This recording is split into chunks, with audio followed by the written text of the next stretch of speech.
그리스도인으로 살기라고 하는 주제, 저의 전공 분야입니다. 그러다 보니까 좀 이렇게 전공 분야니까 뭔가 내용이 어렵지 않을까라고 생각하실 수 있는데, 제가 전공 분야라서 오히려 어깨에 더 힘을 빼고 이렇게 이해하기 쉽게 유익한 내용을 좀 준비를 해봤습니다. 그래서 오늘 유익한 시간이 되면 좋겠습니다. 우리 신앙생활 하시는 우리 성도님들께서 주의를 얼마나 살펴보면서 신앙생활을 하고 계십니까? 뭐 당연한 얘기겠지만 우리 주위에 많은 것들이 발전을 하고 있습니다. 과학도 발전하고, 그다음에 과학 기술도 발전하고요. 그다음에 인권에 대한 문제라든지 남녀 평등에 대한 문제에 대한 여러 가지 윤리적, 그다음에 사회 의식, 시민들의 의식들이 성숙해 가고 있고 발전해 가고 있습니다.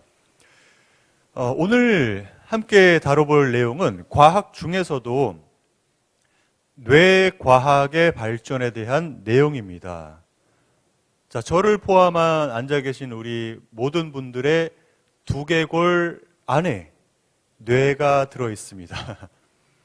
두개골 안에 그 뇌는 아주 오랜 세월 동안 정말 수수께끼와 같은 존재였는데, 제가 오늘 뇌과학의 짧은 역사와 뇌과학을 통해서 우리가 그리스도인이 어떤 지혜를 얻을 수 있는지에 대해서 함께 나눠보고자 합니다.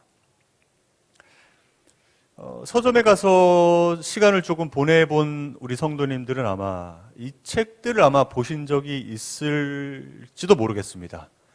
서점에 가면 베스트셀러 코너에 있거나 아니면 아주 화제의 신간 코너에 한 번씩 자리를 차지했던 그런 책들입니다. 이 책들의 표지를 보시면은 최소 두 가지 특징이 있습니다. 첫 번째는 인간이라고 하는 제목이 들어있다. 그죠? 네. 제목에 인간이라고 하는 단어가 나옵니다. 윤리적 뇌 같은 경우도 인간이라는 단어가 나와 있지 않지만 인간에 대한 내용이거든요. 두 번째 특징은 뭐냐면 인간에 대해서 책을 쓴 저자들이 모두 과학자라고 하는 사실입니다. 네, 과학자 중에서도 지금 뇌를 연구하는 뇌과학자들이 많죠. 지금 우리 사회, 우리 서점에서 상당히 많이 읽히는 책들이 과학자가 썼고 과학자들이 바로 인간에 대해서 탐구한 책이다라고 하는 사실. 자, 그만큼 뇌과학이 발전하고 있고 뇌과학은 우리 사회 전반에 영향을 행사하고 있습니다. 자, 뇌과학을 우리가 어떻게 바라봐야 할까요? 자, 우리가 가장 기본적으로 생각해야 될 내용은 뇌과학이 발전하고 있는 시대에 우리가 지금 살고 있다라고 하는 점, 또 하나 더 이상 이 이전의 시대로 돌아갈 수 없다라고 하는 사실입니다. 이게 진보라고 하는 것의 특징입니다. 진보라고 하는 건 앞으로 나간다는 뜻이겠죠. 앞으로 나갔는데 뒤로 가게 되면 그걸로 이제 그죠? 진보가 아니게 되는 거거든요. 자, 예전에 예를 들어서 패스트, 그 흑사병의 원인으로 중세 시대 때 학자들이 흑사병의 원인을 몰라가지고 뭐 흑마술이라든지 이런 원인들을 이제 얘기를 했지만은 그 이후에 흑사병이 세균에 의해서 발생하는 것이라는 사실을 알게 됐습니다. 그렇죠? 지금 우리 인류가 흑사병의 원인을 알아냈는데 흑사병의 원인을 모르는 시대로 되돌아간다? 이거는 그죠? 있을 수 없는 일입니다. 그죠? 일어나서도 안 되는 일이고, 마찬가지로 뇌과학의 발전은 더 이상 거스를 수 없는 우리 시대의 흐름이고, 그 말은 더 이상 뇌과학이 발전하기 이전의 시대로 우리가 돌아갈 수 없다는 것을 의미합니다. 받아들일 수밖에 없습니다. 일단. 그러면 우리에게 남는 물은 뭐냐면 그리스도인으로서 뭐를 받아들여야만 하고 어떤 부분에 지혜가 필요한가라고 하는 사실일 것입니다. 먼저 이걸 좀 생각해 봐야 될 것 같아요. 지금도 많은 크리스천들이 과학과 신앙이 대립한다 혹은 갈등한다고 생각하시는 분들이 많습니다. 과학과 신앙이 과연 대립을 하거나 갈등을 일으킬까요? 자, 이 문제 혹시 생각해 본 성도님들 계신가요? 자, 한번 제가 구체적인 예를 들어보겠습니다. 지구가 태양 주위를 돌고 있습니다. 그렇죠? 과학이 발전하면서 알아낸 사실이죠. 그다음에 공룡, 그만큼 공룡이 다 어디로 왔을까?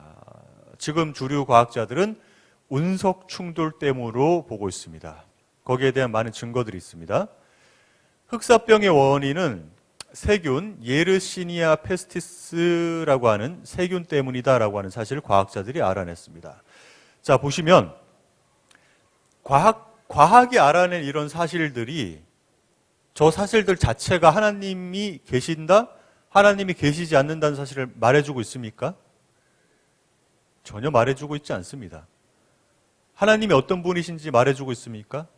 전혀 말해주고 있지 않습니다. 그냥 과학적 사실이 발견이에요. 단순히 과학적 발견에 불과한 것이 왜 신앙과 대립을 일으키거나 갈등을 일으킨다고 믿어야 할까요? 전혀 그럴 만한 이유는 전혀 없습니다.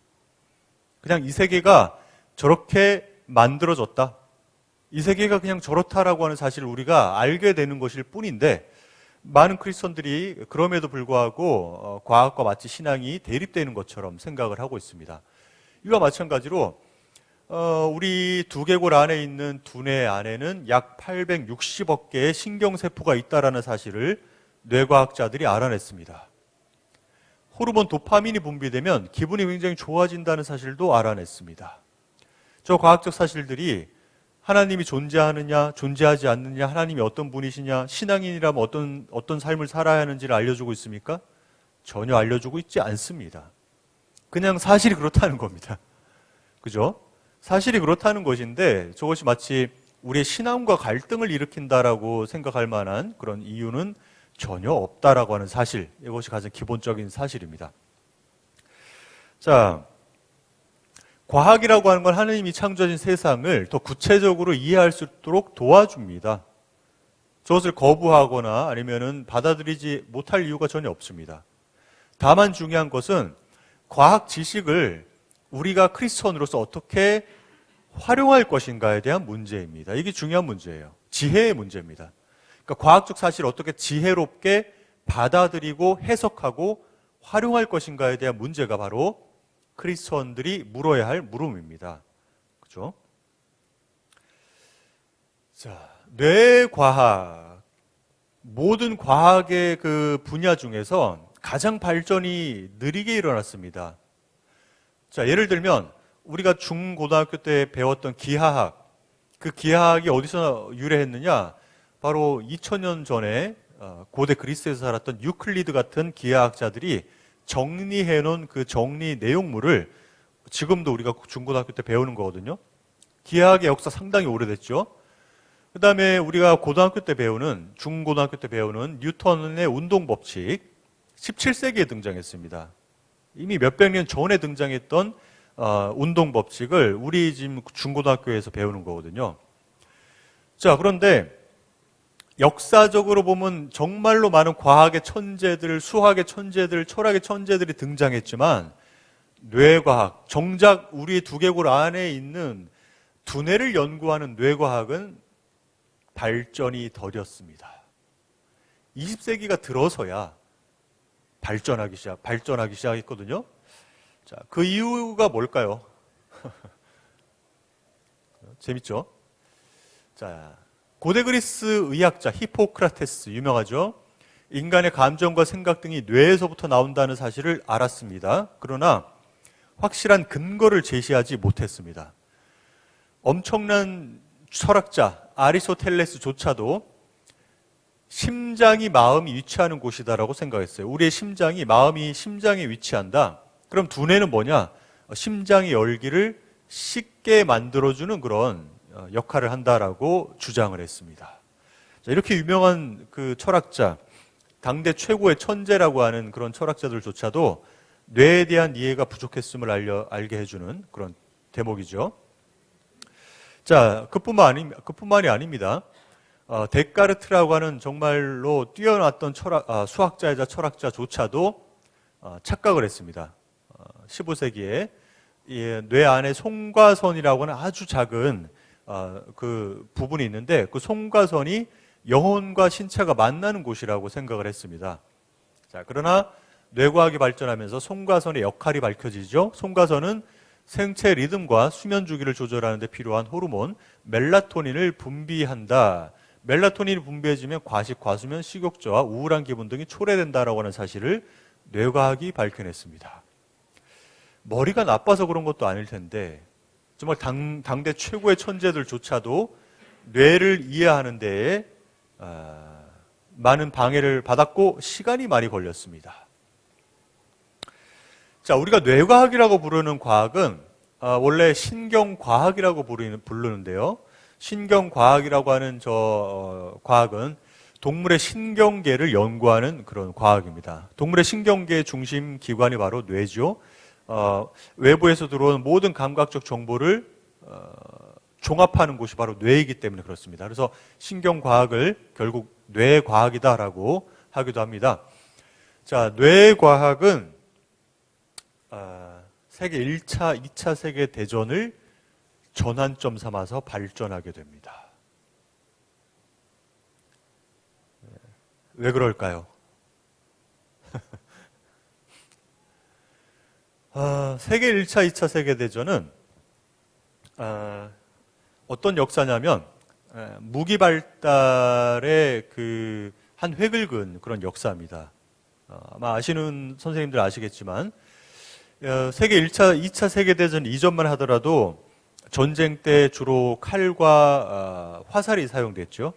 칼과 화살은 사실 전쟁의 목적, 다시 말해 적을 제거하는 데 그렇게 효율적인 무기가 아닙니다.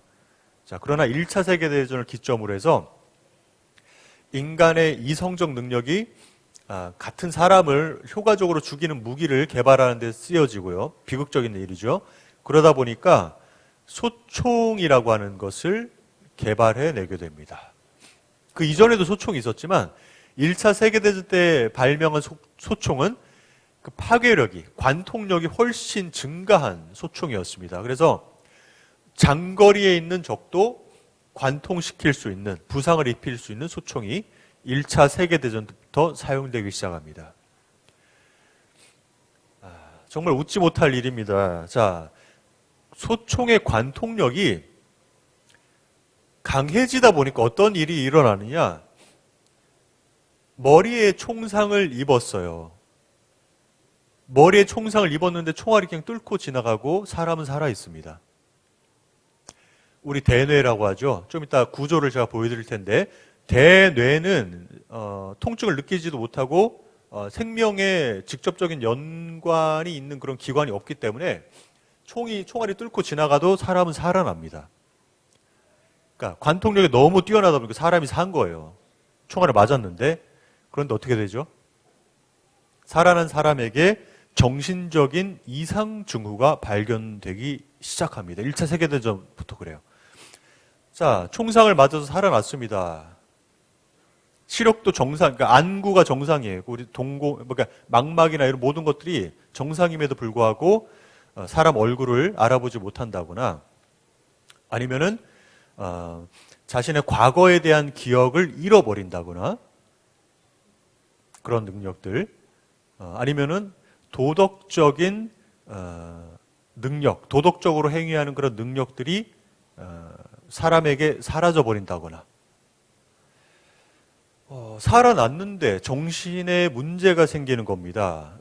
그러면서 과학자들은 특정 두뇌 부위의 손상 때문에 특정한 정신적 능력이 사라졌구나라고 하는 사실을 알게 됩니다. 저런 사례들이 수도 없이 나옵니다. 수도 없이 나와요. 자, 그러면서 결정적으로 살아있는 사람의 뇌 안을 들여다볼 수 있는 기구들이 발명되게 되죠. 자, 대표적으로 맨 처음에 나왔던 것이 바로 CT 촬영인데요. CT 촬영은 우리 팔에 금이 가거나 손목에 금이 가거나 이렇게 할 때 CT 촬영을 하지 않습니까? CT 촬영이 70년대 초반에 사용되기 시작했습니다. 쉽게 얘기하면 엑스레이 사진을 연속으로 찍는 그런 기법이라고 생각하시면 됩니다. 그래서 CT 촬영을 통해서 우리 두뇌 안을, 살아있는 사람의 두뇌 안을 볼 수 있게 되는 거죠. 직접 해부하지 않고도 살아있는 사람의 두뇌가 어떻게 생겼는지를 볼 수 있게 된다. 다시 말해서 두뇌의 해부학적 구조를 드디어 볼 수 있게 되었다. 살아있는 사람의 뇌의 해부학적 구조를. 그 다음에 MRI라고 하는 기법이 1980년대에 등장합니다. MRI라고 하는 기법은 CT보다 훨씬 뛰어난 영상을 제공합니다. 여기 보시면 MRI로 찍은 우리 두뇌 안의 모습인데요. 너무 생생한 나머지 어떤 사람은 식탁 위에 두뇌를 올려놓은 것 같이 생생하다라는 표현을 씁니다. 자, 저것뿐만 아니라 fMRI, 그러니까 Functional MRI 혹은 또는 PET 촬영이라고 하는 기법을 통해서 살아있는 사람의 두뇌 안에서 어떤 부위가 지금 활성화되고 있는지, 두뇌가 어떤 부위가 활동을 하고 있는지를 측정할 수 있는 그런 도구가 측정 기술이 발전을 하게 됩니다. 자, 그러면서 비약적으로 뇌과학이 발전하기 시작합니다. 사람이 살아있을 때, 사람의 두뇌 안에서 사람이 뭔가를 보고 있을 때, 사람이 뭔가를 듣고 있을 때, 사람이 뭔가를 떠올리고 있을 때, 악몽을 꾸고 있을 때, 우리 두뇌 안에서 어떤 일들이 일어나는지를 갖다가 생생하게 볼 수 있는 시대. 자, 그러면서 뇌과학의 시대가 본격적으로 열리게 됩니다. 자, 뇌에 대한 기본적인 지식을 잠깐 짧게만 얘기를 드리자면, 우리 대뇌, 우리 큰 뇌, 자, 여기 보시면, 이제 저기 표기가 되어 있는 이제 부위가 대뇌라고 합니다. 우리 대뇌의 앞부분을 전두엽이라고 하죠. 그 다음에 이 윗부분을 후두엽, 윗부분을 정두엽이라고 하고, 뒷부분을 후두엽, 그 다음에 옆부분을 측두엽이라고 합니다. 저 대뇌 피질 안에 뭐가 있냐면 이렇게 생긴 신경세포들이 있습니다. 자, 신경세포들은 세포체 끝에, 양쪽 끝에 보시면 돌기가 있어요. 축삭이라고 그래서 저 축삭들이 가지치기를 하거든요. 가지치기를 해서 그 축삭들이 다른 세포의 축삭들과 이제 연결을 하는데 붙어 있는 게 아니라 짧게, 아주 짧은 간격이 이렇게 있어요. 그 틈이 시냅스라고 불리는 틈입니다. 저 시냅스가 다시 말해서 세포 축삭 말기와 다른 세포의 축삭 말기 세포 말기 사이의 간격이 20나노미터밖에 되지 않습니다.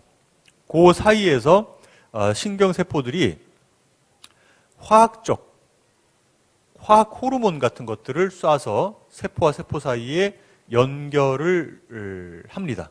서로 간에 대화를 주고받거든요. 그 다음에 그 화학적 신호를 신경세포가 받아들이면 그 신경세포가 화학 신호를 전기 신호로 바꿔서 세포 안에서 이게 또 처리해서 또 화학 신호를 통해서 다른 세포에게 건네주는, 자, 이런 일들이 정말 눈 깜짝할 사이에 일어납니다. 지금 순간 우리 성도님들 머릿속 안에도 지금 이 과정이 계속 일어나고 있어요.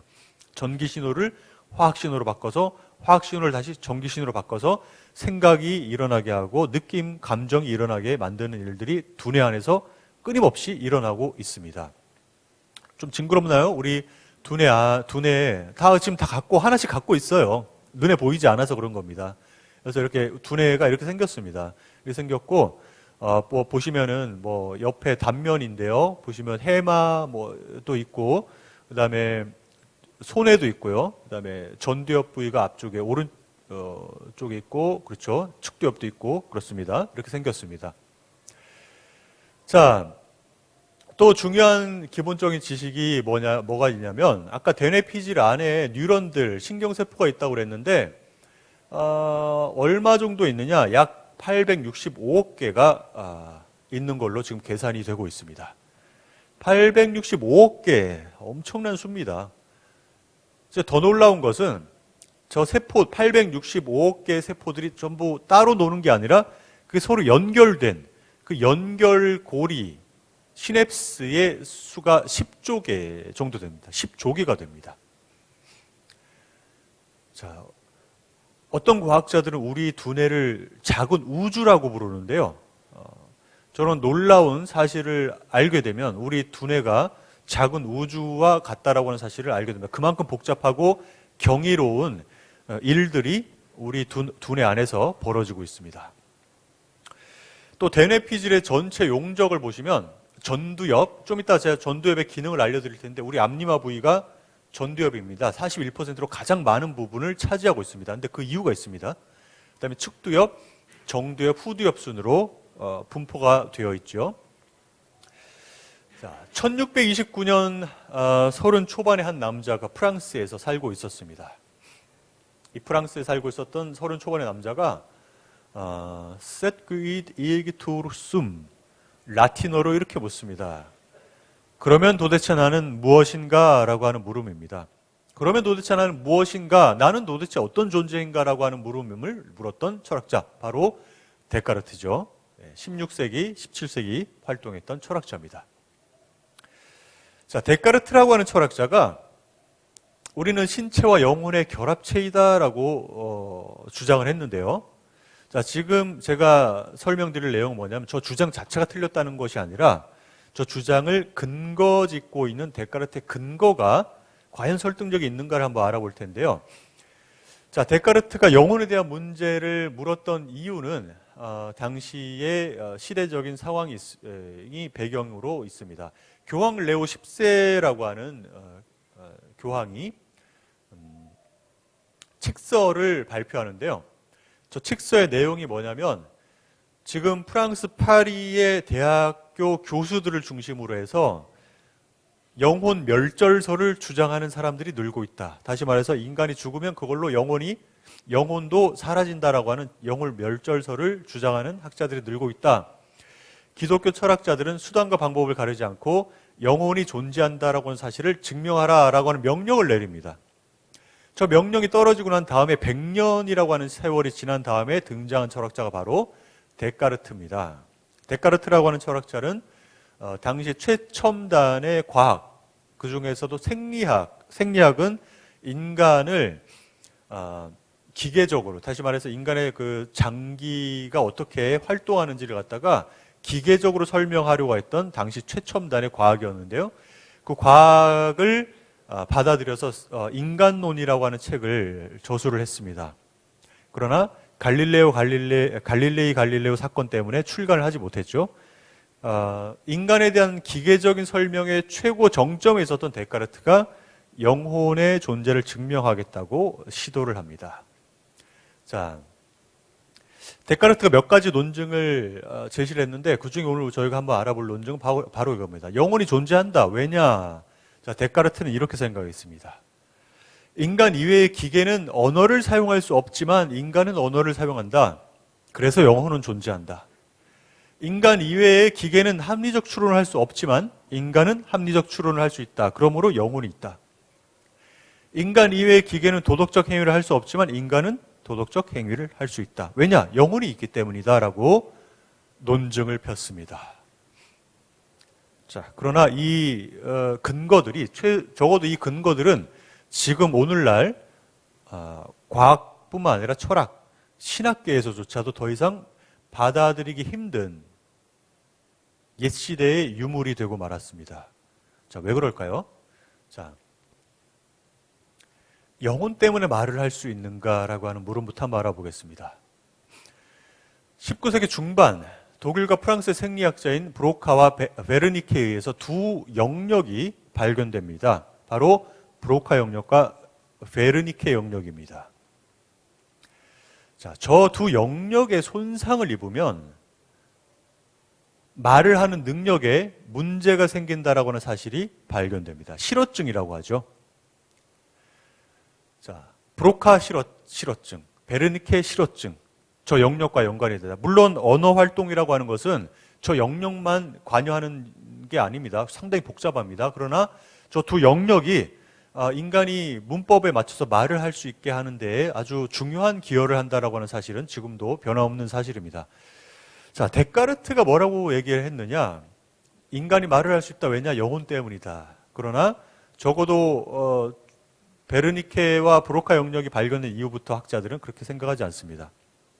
두뇌의 특정 부위가 활동을 하기 때문에 인간이 말을 할 수 있다라고 봅니다. 왜냐하면 영혼 때문에 말을 하는 것이라고 한다면 저 두 영역의 손상을 입든 입지 않든 말을 할 수 있어야 되겠죠. 저 두 영역의 손상을 입으면 실어증에 걸린다. 뭘 의미할까요? 그렇죠? 자, 두 번째, 영혼 때문에 추론을 할 수 있느냐? 데카르트는 그렇게 옛날에 생각했습니다. 지금으로부터 한 500년 전 사람입니다. 데카르트가. 자, 알파고 아마 우리 성도님 다들 알고 계실 텐데요. 바둑은 워낙 그 경우의 수가 많기 때문에 절대로 인공적인 인공물은 인간을 추월할 수 없을 것이다라고 생각했지만 그것을 마치 보기 좋게 무너뜨려 버렸습니다. 알파고는 인간이 만들었지만 적어도 바둑이라고 하는 분야에서는 인간보다 더 뛰어난 추론을 할 수 있습니다.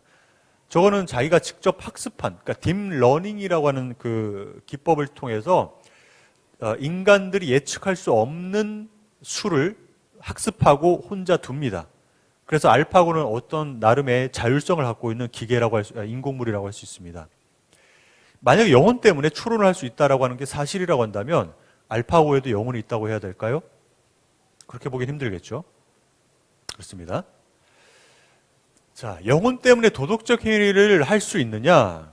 자, 지금 영혼이 없다는 얘기를 하려고 하는 것이 아니라, 그죠? 영혼이 있다라고 하는 주장에 대한 근거를 지금 우리가 살펴보고 있습니다. 자, 데카르트가 영혼 때문에 인간이 도덕적 숙고를 행위를 할 수 있다라고 봤는데요. 과연 그런지 한번 보겠습니다. 19세기 후반인가요? 미국에는 철도공사가 한창이었습니다. 미국 땅이 엄청나게 넓기 때문에 그 넓은 땅에 물자를 운송하려면 철도가 가장 효율적이겠죠. 그래서 철도공사를 많이 했고, 당시에 철도공사를 하다 보면 암벽이라든지 바위산 같은 것들을 이제 다이너마이트로 폭파해야 되는 그런 상황이 많습니다. 당시에 다이너마이트 폭발 사고가 상당히 많았고요. 목숨을 잃은 사람들이 상당히 많았습니다. 왜냐하면 폭약을 넣는데 폭약을 조금이라도 많이 넣으면 이제 과하게 폭발하기 때문에 사건 사고가 많이 일어났습니다. 자, 그때 게이지라고 하는 피니어스 게이지라고 하는 한 청년이 있었습니다.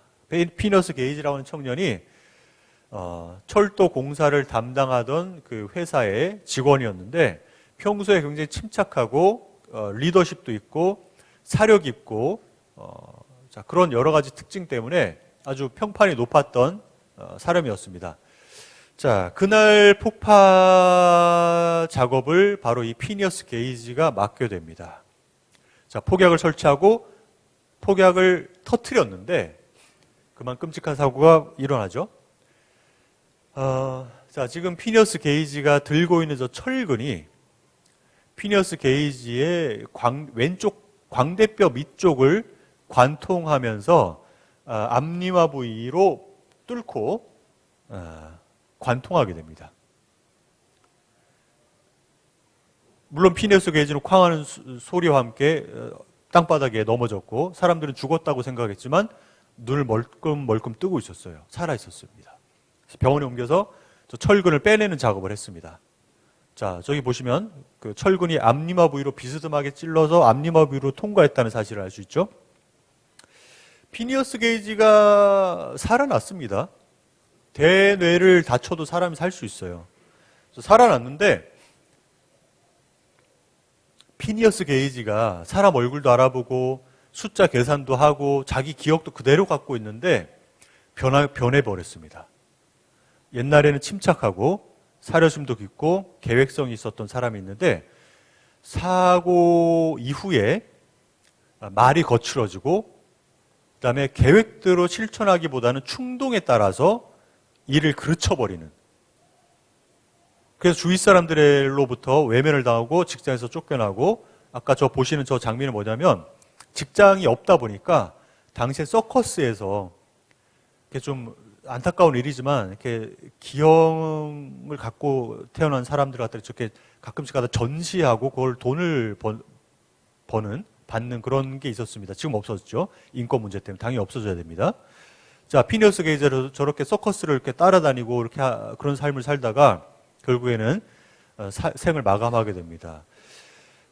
저때 당시에는 피니어스 게이지에게 일어난 사고와 그 이후에 피니어스 게이지가 왜 저런 비극적인 삶을 살아야만 했는지에 대한 이유가 밝혀지지 않았습니다. 자, 20세기가 돼서야 밝혀졌습니다. 포르투갈 출신의 생리학자 안토니오 다마지오와 그의 연구팀이 밝혀냈습니다. 어떤 사실이냐면 대뇌 피질 중에 우리의 앞니화 부위에 해당하는 전두엽 부위가 인간의 동물적 본능과 충동을 억누르고 인간을 합리적으로 생각하고 행동할 수 있도록 만들어주는 핵심적인 부위다라고 하는 사실을 밝혀내게 됩니다. 엄청난 발견이었습니다. 자, 요즘에 우리 사건 사고 중에서 사이코패스형 범죄자들 때문에 참 끔찍한 일들이 일어나고 있습니다. 우리 사이코패스를 연구하시는 많은 분들이 이제 범죄 심리학자들이 있는데요. 그분들이 우리가 아까 제가 얘기 드렸던 뇌 안을 들여다보는 그런 촬영 기법을 통해서 정상인의 뇌와 사이코패스의 뇌가 어떻게 다른지를 이렇게 촬영한 모습입니다. 지금 맨 위에 보시는 세 장의 사진이 정상인의 뇌고 아랫부분의 세 장의 사진이 사이코패스의 뇌입니다. 자, 정상인의 뇌와 사이코패스의 뇌 사진을 보시면 차이점이 있습니다. 어떤 차이점이 있죠? 약간 그 주황색 색깔이 있고 없고의 차이입니다. 그죠? 네. 자, 저 주황색으로 칠해진 부위가 바로 우리 앞니마 부위, 전두엽인데 두 유형의 사람에게 우리의 전두엽이 활성화될 만한 그런 장면들을 보여준 다음에 그 사람들의 뇌안을 찍었더니 정상적인 사람의 경우에 전두엽이 활성화되는 그런 상황에서 사이코패스의 전두엽은 불이 꺼진 것처럼 불이 들어오지 않는다. 라는 사실을 알아냈습니다. 자, 전두엽 부위, 우리의 앞니마 부위가 바로 인간을 인간답게 만들어주는 아주 핵심 부위다. 저 부위에 손상을 입으면 멀쩡하던 사람도 자제력을 잃거나 충동적인 사람으로 변하거나 아니면 남들의 감정을 읽어내지 못하는 사람으로 변하게 됩니다. 자, 이런 사실들을 뇌과학이 알아낸 거예요. 자, 예를 한번 더 볼까요? 자, 폭력적인 비디오 게임이 뇌에 주는 변화를 찍어낸 그런 사진인데요. 지금 위에 세 장과 아래 사진이 있습니다. 위에 세 장은 폭력적인 비디오 게임을 전혀 하지 않는 사람의 뇌고 아래 사진은 맨 화면에서 봤을 때 맨 오른쪽에는 비디오 게임을 하기 전이고 중간에 맨 아래 중간에 있는 사진이 뭐냐면 비디오 게임을 한 달 하고 난 다음에 일주일인가요? 일주일 하고 난 다음에 찍은 사진이에요. 그 다음에 사진이 2주 정도 이제 비디오 게임을 안 하고 난 다음에 찍은 사진인데 자, 차이가 아주 선명하게 드러납니다. 자, 맨 위에 세 장의 사진을 보시면 아까 봤던 그 주황색 불빛이 들어와 있죠? 주황색 불빛이 위치한 곳이 바로 전두엽 부위입니다. 자, 근데 아래 사진을 보시면 비디오 게임을 하기 전에 찍었던 사람의 두뇌에서 전두엽에 불이 들어왔어요. 그죠? 근데 폭력적인 비디오 게임을 일주일 하고 났더니 어때요? 불이 꺼져 버렸습니다. 그러다가 2주 정도 비디오 게임을 안 했더니 이제 불이 켜지기 시작했는데 희미해요. 회복이 되는 겁니다. 자, 어린 자녀들이 폭력적 비디오 게임을 하도록 노출한다. 그는 인격 살인입니다.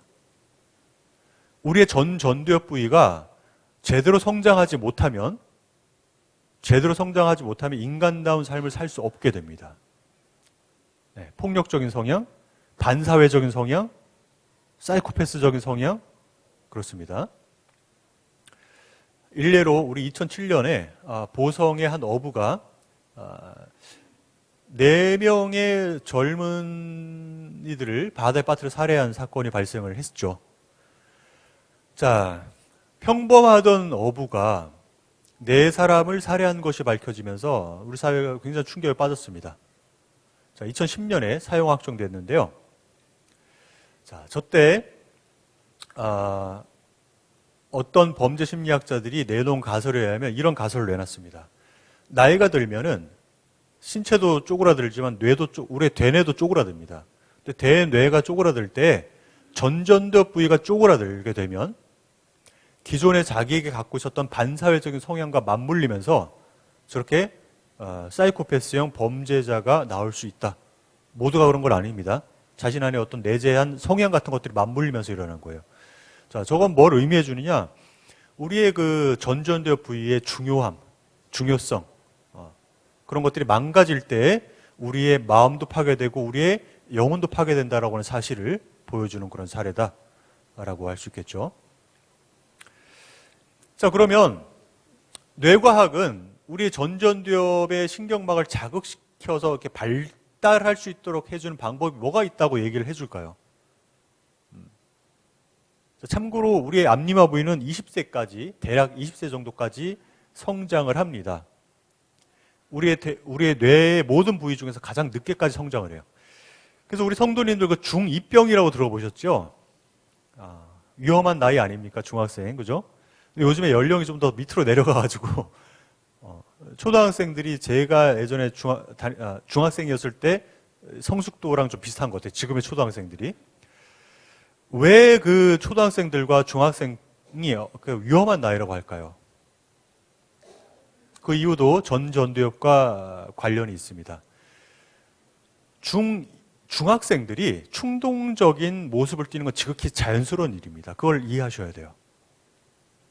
그러나 그 충동성을 억누를 수 있도록 우리가 도와줘야 됩니다. 그것도 맞습니다. 자, 왜 그러냐?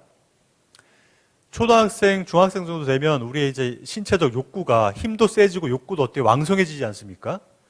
신체적 힘도 커지고 욕구도 왕성해지는데 그거를 억제시켜주는 전두엽 부위가 아직 뭐죠? 성장 중이에요. 그러다 보니까 충동과 욕구가 푹푹 올라옵니다. 험한 말을 쓰면 안 된다라고 하는 걸 머리로 알지만 충동이 안 되죠. 내 친구를 한 대 때리면 안 된다는 사실을 알지만 손이 먼저 나가죠. 심지어 물건을 훔치면 안 된다는 걸 뻔히 알지만 손이 나갑니다. 이게 충동적인 충동을 컨트롤하는 전두엽 부위가 아직 충분히 발달하지 못해서 생기는 일이고요. 그래서 우리가 청소년들의 어떤 그런 일탈이나 가벼운 실수 같은 것들을 조금 너그럽게 받아들여줘야 될 필요가 있는 이유가 또 이런 데 있죠. 자, 그러나 저희가 이제 만 19세 정도 되면 성인식을 치르죠. 그렇죠? 자, 성인식을 뇌과학적으로 보면 어떤 의미가 있느냐? 자, 이제 너는 성인이야. 너의 전두엽이 다 발달했어. 너는 너의 충동을 이제 억누를 수 있는 능력을 갖췄어. 그래서 너는 너의 행동에 책임을 져야 해. 성인이야. 축하해. 그죠? 축하받은 만큼 책임감이 무거워지는 그런 나이입니다. 자, 그것이 바로 이제 전두엽의 발달과 일치하는 재미난 이제 사실이죠. 자, 우리가 이런 뇌과학이 우리에게 알려주는 그런 사실을 통해서 어떤 지혜를 얻을 수 있는가 한번 살펴보겠습니다. 전두엽의 건강함이라고 하는 것은 정말로 중요합니다. 자, 두 가지 방법이 있습니다. 우리의 전두엽을 튼튼하게 만들어준 두 가지 방법인데요. 첫 번째가 독서입니다. 두 번째가 부모와의 유대감입니다. 유대감이라고 하는 말은 구체적으로 얘기하면 스킨십이에요. 몸으로 놀아주는 거 있죠. 우리 어린 자녀들 뭐 키워보신 성도님들 아시겠지만 어떻습니까? 막 옆구리도 막 간지럽히고 발바닥도 간지럽히고 그죠? 또 뭐 비행기도 태워주고 그렇죠? 목마도 태워주고 하면서 몸으로 놀아주잖아요. 그런 건데요. 자, 자녀를 위해서 기도하는 거 정말 중요합니다. 그렇죠? 자녀를 위해서 기도도 하지만 그러나 그것도 중요하지만 또 중요한 게 뭐냐면 성경뿐만 아니라 세계 고전이나 좋은 서적을 어른 스스로가 평소에 읽는 모습을 보여주는 거, 모범이 되는 거 중요하다 이겁니다. 저 같은 경우에는 어린 아이들이 볼 때 스마트폰을 웬만하면 안 합니다. 꺼둡니다. 스마트폰을 하지 않습니다. 어린아이가 그걸 보거든요. 정말 중요하죠. 왜냐하면 어릴 때 독서를 하면은 청소년기 그러니까 전두엽이 발달하기 이전에 독서를 하면은 앞니와 부의 신경망들이 촘촘하게 연결이 됩니다. 그런 어린아이들은 일탈을 하지 않습니다. 건강한 인격을 갖게 됩니다. 독서 정말로 중요하다. 두 번째는 부모와의 유대감, 스킨십, 놀인데요. 기도도 정말 중요하죠. 기도도 하시고 그만큼 어린아이와 부비부비를 많이 하셔야 됩니다. 많이 안아주고 뺨도 부대껴주고 뽀뽀도 해주고 머리도 쓰다듬어주고 손도 잡아주고 격려해줘야 돼요. 저렇게 키운 자녀들은 엇나가지 않습니다. 우리가 지금 한국 사회를 발칵발칵 뒤집게 만드는 그런 범죄자들의 어린 시절을 한번 보시면요. 물론 예외적인 경우도 있지만 대체로 부모와의 유대감에 결핍이 있는 경우가 상당 부분 많습니다. 그게 커도 큰 인격적 손상으로 이어진다는 사실이거든요. 그렇죠? 자, 신경과학의 발달, 우리에게 뭘 알려주는가? 크리스천으로서 신경과학이 발달하는 것을 어떻게 받아들여야만 하는가? 자, 두뇌가 없이는 마음도 없다라는 사실입니다. 몸이 없이는 정신도 없다라는 사실입니다. 우리가 너무나 영적인 것만 강조해오고 있지는 않은가? 그죠? 그 영성이라고 하는 것이 나의 건강한 신체와 함께하는 것일 수도 있는데, 그죠? 나의 건강한 몸, 나의 건강한 신체를 너무나 도외시한 채로 너무나 영적인 것, 너무나 마음적인 것만 쫓고 있지는 않았을까? 그런 생각을 한번 해봐야 되지 않겠느냐. 아마 기독교인이라면, 크리스천이라고 한다면 덮어놓고 무시하는 철학자가 한 명 있죠. 프리드리히 니체. 많은 분들이 프리드리히 니체 하면 막 혐오감, 거리감을 두십니다. 왜냐? 신은 죽었다고 말했던 대표적인 철학자이기 때문에 그렇거든요. 근데 이제 제가 누누이 강조하는 게 뭐냐면, 니체가 기독교를 비판하는 그런 책들 한번 읽어보십시오. 그러니까 신앙을 갖고 있다면, 그 신앙이 튼튼한 신앙을 갖고 있는 분이라고 한다면 니체가 기독교를 비판하고 있는 책들을 한번 읽어보십시오. 그러면 많은 것을 배우게 될 것입니다 라는 얘기를 해줍니다. 자, 니체가 신은 죽었다라고 얘기할 때 그 신이 우리가 믿는 하나님이 아니거든요, 일단은. 그 다음에 니체가 기독교를 비판하고 있을 때 그 비판하고 있는 내용을 보면은 어떤 내용 때문에 비판하냐면 기독교인들이 이 세계와 저 세계를 완전히 분리해가지고 이 세계는 대충 살아도 되는 것처럼 저 세계만 갈망하는 그 당시에 그런 문화가 있었는가 봐요. 그죠?